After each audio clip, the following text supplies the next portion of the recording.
The sun had just dipped below the horizon in the town where Nesknor lived, and the sky wore a blanket of stars. As the city settled into the comforting embrace of the night, an ordinary evening was about to become an evening like no other.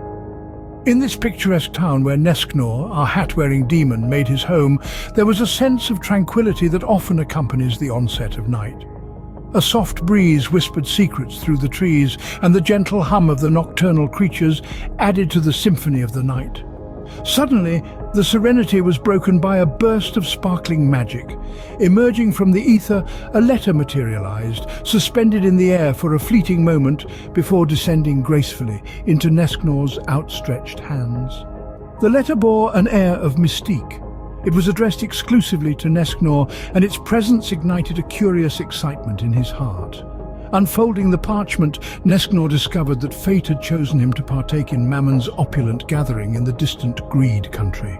Mammon, the sin of greed, was no ordinary host. He was a snake demon and a mafia boss, weaving webs of intrigue and power from the shadows. The news of this invitation spurred a mix of emotions within Nesknor. There was a thrill, yes, but also a sense of caution. However, in this world of sins, a rule was etched in stone. One must heed the summons of any sin, be it their own or another's. This was the law, and Nesknor was bound to it. The invitation was not merely an invitation, it was a command, an order that demanded compliance. The law was clear and indisputable, and Nesknor felt the full weight of its authority. With a sense of resignation and a dash of anticipation, Nesknor prepared to embark on this unexpected journey. The night had just begun, and the stars were his only companions as he set off towards the unknown. And so, despite the uncertainty and the potential dangers that lay ahead, Nesknor found himself with no choice but to heed the summons. As Nesknor prepared for the gathering, he couldn't help but ponder about his host, Mammon. Mammon was no ordinary snake demon mafia boss. He was the leader of greed, weaving webs of intrigue and power in the shadows. This was a being who commanded respect and fear in equal measures. Then there were the other leaders of the sins. Blaze, the fire demon with a flaming head, was the embodiment of wrath. His destructive force was as fiery as his appearance, and his dapper suit did nothing to mask his ferocity. Envious, or simply Envy, was a shark-like demon who transcended traditional labels. He was a diverse spectrum of identity, a living embodiment of the many facets of envy. His presence was always felt, his absence even more so. And then there was Lucifer, the leader of pride. With his fair hair, distinctive hat, and a smile that could freeze the blood in your veins, he stood apart. His golden teeth gleamed in the dim light, a testament to his power and status.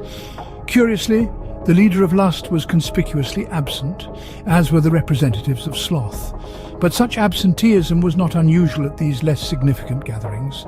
Mayan, the leader of sloth, was well known for his laziness, and Glutz, a giant human-like creature, fit perfectly into the theme of gluttony. In this world of sins, power was everything, and with his staff in hand, Lucifer was the most potent among them. Nesknor, our hat-wearing demon, was acutely aware of this fact. He knew he needed to tread carefully in the presence of Mammon, the snake mafia boss, and Blaze, the fiery, wrathful force. This gathering was not just a social event. It was a dance of power, a battleground of wills, a test of survival.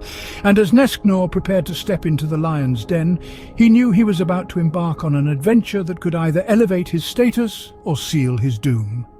Nesknor knew he needed to tread carefully in the presence of such immense power. Nesknor found himself partaking in the Juim juice, a potent drink that promised an intense experience. He reveled in the intoxicating rush, a sensation comparable to the human experience of imbibing alcohol, but 4 times as potent. As the night wore on, the effects of the Juim juice began to take hold, blurring the boundaries between reality and fantasy. In the midst of this hazy, vivid whirl of sensations, Nesknor committed an unthinkable blunder. He accidentally destroyed Envy's gift to Mammon, a priceless artifact that was meant to be a token of respect among the demons. It was an error of catastrophic proportions, a faux pas that could have dire consequences in the underworld. Envy, the shark-like demon, was far from pleased. His anger radiated through the room, a tangible force that could not be ignored.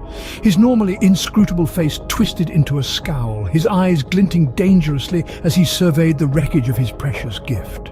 It was clear that the night, which had started off as an exciting adventure, was quickly spiraling out of control. In his fury, Envy made a decision that would further complicate the proceedings. He reached out to a notorious bounty hunter, a ruthless mercenary known for his unflinching dedication to his assignments. The task was simple, yet chilling. Capture the lust demon, a creature that had so far remained elusive and free. The implications of Envy's decision sent ripples of unease through the gathering.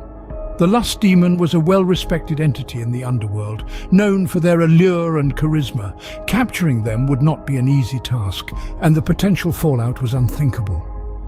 The evening had taken an unexpected turn, and Nesknor knew he needed to get out. The jovial atmosphere had evaporated, replaced with a palpable tension that was impossible to ignore.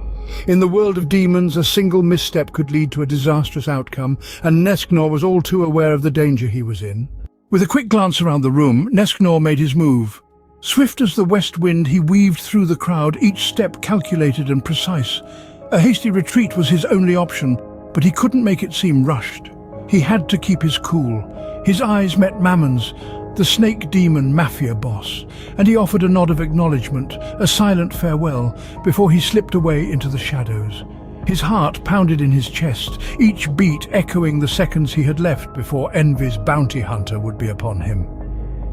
As he neared the grand exit, he paused. Slowly he reached up, removing his hat in a final dramatic gesture. He held it to his chest, offering one last respectful bow to his host. "Adieu, Mammon," he murmured under his breath, his voice barely a whisper. As Nesknor tipped his hat to Mammon, the evening came to an abrupt end, leaving the audience wondering what would happen next.